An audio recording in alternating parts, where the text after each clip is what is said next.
Just like other animals, humans develop numbers out of necessity, right? Like we see in this image, when groups of humans came into conflict with other groups of humans, it became really useful to count the number of individuals that were in those groups to determine whether or not conflict was in your group's best interests.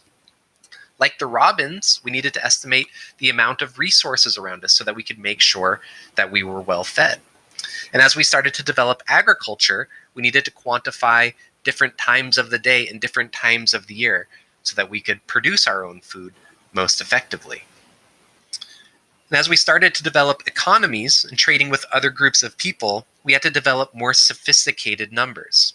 For example, we had to measure the quantities of resources and goods that we were trading with one another. We had to be able to describe the distances between destinations where trade was happening. And when people started to own plots of land, we had to communicate the areas of those lands using numbers. And to describe these measurements, we oftentimes used units that were determined by the dimensions of the human body. For example, we might measure distances using the unit of the foot, and the foot was actually originally designed to be an accurate representation of the average length of a human foot. You might describe an area of land by using the amount of area that can be plowed by one person in one day, and you might describe a quantity of goods by the amount that can be carried by a single person. And this turned out to be a really inconsistent way of communicating numbers, right? Because people have different sized feet. People can carry different amounts of goods depending on how large and strong they are. And people that live on different types of land and use different kinds of tools might plow different areas in a single day. So what people quickly realized was that they needed a common set of units that they could agree upon so that they could accurately communicate values to one another. So eventually we started relying on really important individuals to provide common units that were agreed upon by everybody.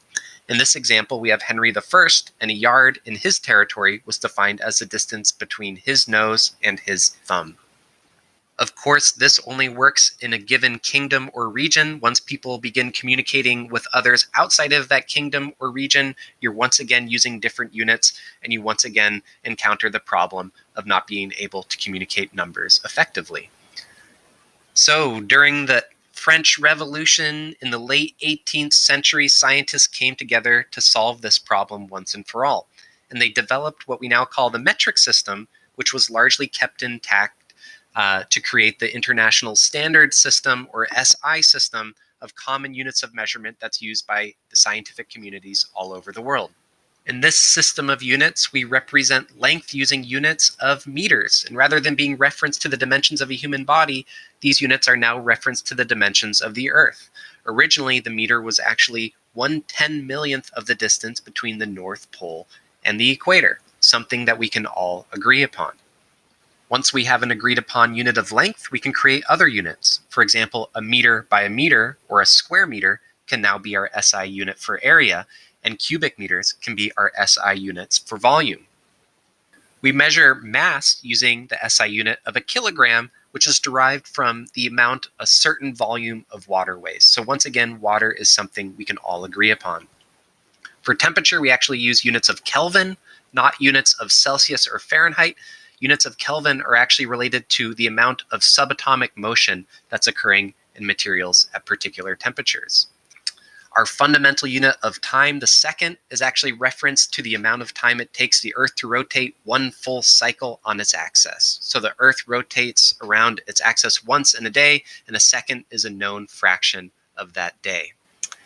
Now, while these SI units originally did come from these places, we have since developed more accurate ways, more accurate methods of measuring each one of these quantities. For example, it's easier to measure the distance that light travels in a certain amount of time than it is to measure the distance from the North Pole to the equator. So now the meter is actually referenced to a certain value that corresponds to how fast light is traveling.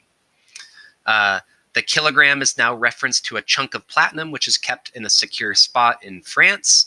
And the second, for example, is now referenced to a certain number of electron transitions that occur in cesium-133 atoms. So these are often very obscure measurements, but the point is that they're very, very, very accurate measurements that generally keep the spirit of the origins of these SI units.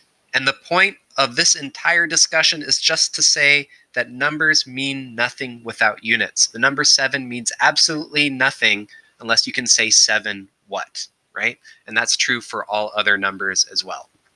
And as we start to jump into actual calculations, we're going to be combining several numbers with different units into final answers, and we're going to have to get really good at understanding what final units our answers will have when we're carrying out more complicated calculations.